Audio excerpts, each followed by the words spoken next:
ಹೆಬ್ಬಳಲು Shri Chakramata YouTube channel ವೀಕ್ಷಕರಿಗೆ ನನ್ನ ಹೃತ್ಪೂರ್ವಕ ನಮಸ್ಕಾರಗಳು. ಸುಭಾಷಿತ.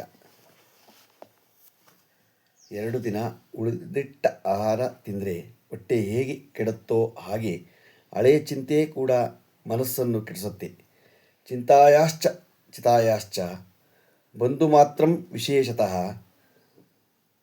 ಚಿತಾದಹತಿ ನಿರ್ಜೀವಂ ಚಿಂತಾದಹತಿ ಜೀವನಂ.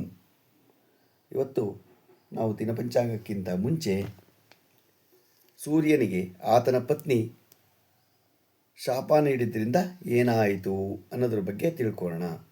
ಸೂರ್ಯ ಮತ್ತು ಆತನ ಪತ್ನಿಯರು ಹಿಂದೂ ಧರ್ಮ ಸಾಹಿತ್ಯದಲ್ಲಿ ಸೂರ್ಯನನ್ನು ಕಣ್ಣಿಗೆ ಕಾಣದ ದೇವರೆಂದು ಕರೆಯಲಾಗಿದೆ. ಏಕೆಂದರೆ ನಾವು ಸೂರ್ಯ ದೇವರನ್ನು ಪ್ರತಿನಿತ್ಯವೂ ನೋಡಬಹುದಾಗಿದೆ. ಸೂರ್ಯದೇವನನ್ನು ನಾವು ನಾನಾ ಹೆಸರುಗಳಿಂದ ಕರೆಯಲಾಗುತ್ತದೆ. ಸೂರ್ಯ ಜೀವನ ಆಶೀರ್ವಾದವನ್ನು ಯಾವ ವ್ಯಕ್ತಿ ಪಡೆದುಕೊಳ್ಳುತ್ತಾನೋ ಅವನು ಉತ್ತಮ ಆರೋಗ್ಯವನ್ನು ದೀರ್ಘಾಯುಷ್ಯವನ್ನು ಹೊಂದುತ್ತಾನೆ ಎನ್ನುವ ನಂಬಿಕೆ ಇದೆ. ಈ ಕಾರಣಕ್ಕಾಗಿ ಜನರು ಸೂರ್ಯದೇವರನ್ನು ಪೂಜಿಸುವುದು, ಆತನಿಗೆ ಅರ್ಪಿಸುವುದು ಮಾಡುತ್ತಾರೆ. ಸೂರ್ಯದೇವನಿಗೆ ಸ್ವತಃ ಆತನ ಪತ್ನಿಯೇ ಶಾಪವನ್ನು ನೀಡಿದ್ದಾಳೆ ಎಂದು ಹೇಳಲಾಗುತ್ತದೆ. ಸೂರ್ಯನ ಪತ್ನಿಯರು ಸೂರ್ಯದೇವನಿಗೆ 2 ಪತ್ನಿಯರಿದ್ದರು. ಒಬ್ಬಳ ಹೆಸರು ಸಂಜ್ಞೆ ಮತ್ತು ಇನ್ನೊಬ್ಬಳ ಹೆಸರು ಛಾಯಾ. ಸಂಜ್ಞೆ ಸೂರ್ಯನ ಶಾಖವನ್ನು ತಾಳಲಾರದೆ ತನ್ನ ಶರೀರದಿಂದ ತನ್ನಂತೆ ಇರುವ ಒಬ್ಬ ತರುಣಿಯನ್ನು ಸೃಷ್ಟಿಸಿದಳು.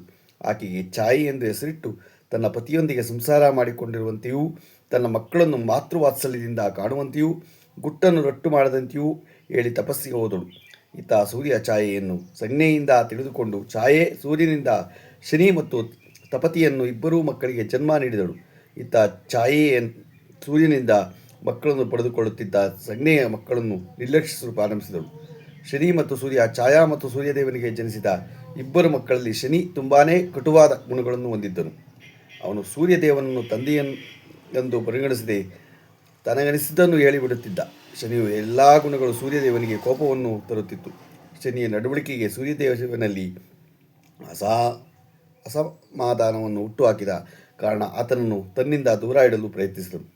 ಪತ್ನಿ ಮತ್ತು ಮಗನನ್ನು ದೂರ ಮಾಡಿಕೊಂಡು ಸೂರ್ಯ ಶನಿಯನ್ನು ಸಹಿಸಲಾರದೆ ಒಂದು ದಿನ ಸೂರ್ಯದೇವ ಆತನ ಪತ್ನಿ ಛಾಯಾಳನ್ನು ಮತ್ತು ಸೂರ್ಯನ ಕರೆದು, ನೀವು ಈಗಾಗಲೇ ನನ್ನ ಮನೆಯನ್ನು ಬಿಟ್ಟು ಹೊರ ನಡೆಯಬೇಕು ಎಂದು ಹೇಳಿ ಕುಂಭ ಎನ್ನುವ ಮನೆಯನ್ನು ಅವರಿಗೆ ಕೊಟ್ಟು ಇಂದಿನಿಂದ ಅಲ್ಲೇ ಅಂದರೆ ಕುಂಭದಲ್ಲೇ ವಾಸವಾಗಿರಬೇಕೆಂದು ಹೇಳಿದರು. ಸೂರ್ಯದೇವನು ಶನಿ ಮತ್ತು ಛಾಯಳಿಗೆ ಕುಂಭ ರಾಶಿಯ ರೂಪದಲ್ಲಿ ಮನೆಯನ್ನು ನೀಡುವ ಮೂಲಕ ಅವರನ್ನು ದೂರ ಮಾಡಿಕೊಂಡನು. ಸೂರ್ಯನಿಗೆ ಶಾಪ. ಸೂರ್ಯದೇವನು ಮಾಡುವ ಕೆಲಸದಿಂದಾಗಿ ಕೋಪಗೊಂಡು ಸೂರ್ಯದೇವ ಮತ್ತು ಆತನ ತಾಯಿ ಛಾಯೆ ಸೂರ್ಯದೇವನಿಗೆ ಶಾಪವನ್ನು ನೀಡುತ್ತಾರೆ. ಸೂರ್ಯದೇವನಿಗೆ ಕುಷ್ಠರೋಗ ಬರುವಂತೆ ಶಾಪವನ್ನು ನೀಡಿದರು. ಶಾಪದ ಪರಿಣಾಮದಿಂದಾಗಿ ಸೂರ್ಯದೇವ ಕುಷ್ಠರೋಗಕ್ಕೆ ಗುರಿಯಾಗುತ್ತಾನೆ.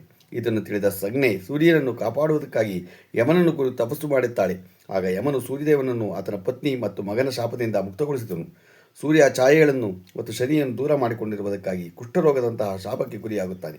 ಆದರೆ ಅವರ ಶಾಪ ಸೂರ್ಯನಿಗೆ ಅಷ್ಟೊಂದು ಹಾನಿಯುಂಟು ಮಾಡಲಿಲ್ಲ. ಯಮನ ಕೃಪೆಯಿಂದ ಸೂರ್ಯದೇವನು ಶಾಪದಿಂದ ಮುಕ್ತನಾಗ್ತಾನೆ. ಗೊತ್ತಾಯ್ತಾ? ಯಾರಿಗೇ ಆದ್ರೂ ತಪ್ಪಿದ್ದಲ್ಲ ಅನ್ನೋದಕ್ಕಿದು. ಗೊತ್ತಾಯ್ತಾ? ನಾವು ತಿಳ್ಕೋಬೇಕಾದ್ದು ಬೇಕಾದಷ್ಟಿದೆ. ಗೊತ್ತಾಯ್ತಾ? ನಮ್ಮ ಹಿಂದೂ ಧರ್ಮದಲ್ಲಿ ನಾವು ಹಿಂದಿಂದೆಲ್ಲ ಏನಾಯಿತು ಎತ್ತಾಯಿತು ಅನ್ನೋದನ್ನು ತಿಳ್ಕೊಂಡು ವಿವೇಕದಿಂದ ನಾವು ನಡ್ಕೋಬೇಕು. ಅಷ್ಟೇನೇ. ಯಾವುದೇ ಆಗಲಿ ಮಾಡಬೇಕಾದ್ರೆ ತಿಳಿದು ಮಾಡಬೇಕು, ಹೊರತು ಮಾಡಬೇಕು. ನಮ್ಮ ಸೂರ್ಯ ಕಣ್ಣಿಗೆ ಕಾಣುವ ಸೂರ್ಯನಿಗೆ ಬೆಳಿಗ್ಗೆ ನಾವು ಅರ್ಘ್ಯ ಕೊಡಬೇಕು. ಗೊತ್ತಾಯ್ತಾ? ಅರ್ಘ್ಯ ಕೊಟ್ಟಾಗ ನಮಗೆ ಭಾಳ ಕಣ್ಣಿಗೆ ಕಾಣುವ ದೇವರವನು. ಗೊತ್ತಾಯ್ತಾ? ಇವತ್ತು ನಾವು ದಿನಪಂಚಾಂಗವನ್ನು ತಿಳ್ಕೊಳ್ಳೋಣ. ದಿನಾಂಕ 31/1/2026 ಶನಿವಾರ, ಶ್ರೀ ವಿಶ್ವಾವಸು ನಾಮ ಸಂವತ್ಸರ, ಉತ್ತರಾಯಣ, ಶಿಶು ಋತು, ಮಾಘ ಮಾಸ, ಶುಕ್ಲಪಕ್ಷ, ತಿಥಿ ತ್ರಯೋದಶಿ, ಬೆಳಗ್ಗೆ 7:31, ಉಪರಿ ಬೆಳಗಿನ ಜಾವ 5:48, ನಕ್ಷತ್ರ ಪುನರ್ವಸು ರಾತ್ರಿ 1:35, ಮಳೆ ಶ್ರವಣ 3ನೇ ಪಾದ, ರಾಹುಕಾಲ 9:42 11:09, ಗುಳಿಗೆ ಕಾಲ 6:49 8:15, ಯಮಗಂಟ ಕಾಲ 2:03 3:30. ಇವತ್ತು ಯಾರು ಹುಟ್ಟುಹಬ್ಬ ಆಚರಣೆ ಮಾಡ್ಕೊತಿದ್ರು, ಮದುವೆಯಾದ ದಂಪತಿಗಳು ವಾರ್ಷಿಕೋತ್ಸವ ಆಚರಣೆ ಮಾಡ್ಕೊತಿರೋರಿಗೆ ನಮ್ಮ ಹೆಬ್ಬಳದು ಶ್ರೀ ಚಕ್ರಮಾತಾ ಯೂಟ್ಯೂಬ್ ಚಾನಲ್ ಕಡೆಯಿಂದ ಶುಭಕಾಮನೆಗಳು ತಿಳಿಸ್ತೀವಿ. ದೇವರವರಿಗೆ ಆಯಸ್ಸು, ಆರೋಗ್ಯ, ಐಶ್ವರ್ಯ ಎಲ್ಲ ಕೊಟ್ಟು ಕಾಪಾಡಲಿ ಅಂತ ಕೇಳ್ಕೊತೀನಿ. ನಮ್ಮ ಹೆಬ್ಬಳದು ಶ್ರೀ ಚಕ್ರಮಾತಾ ಯೂಟ್ಯೂಬ್ ಚಾನಲ್ ವೀಕ್ಷಕರಿಗೆ ಯಾರು ನಮ್ಮ ಹೆಬ್ಬಳದು ಶ್ರೀ ಚಕ್ರಮಾತಾ ಯೂಟ್ಯೂಬ್ ಚಾನಲ್ ಯಾರು ಸಬ್ಸ್ಕ್ರೈಬ್ ಆಗಿರೋ ದಯಮಾಡಿ ಸಬ್ಸ್ಕ್ರೈಬ್ ಆಗಿ, ಲೈಕ್ ಕೊಡಿ.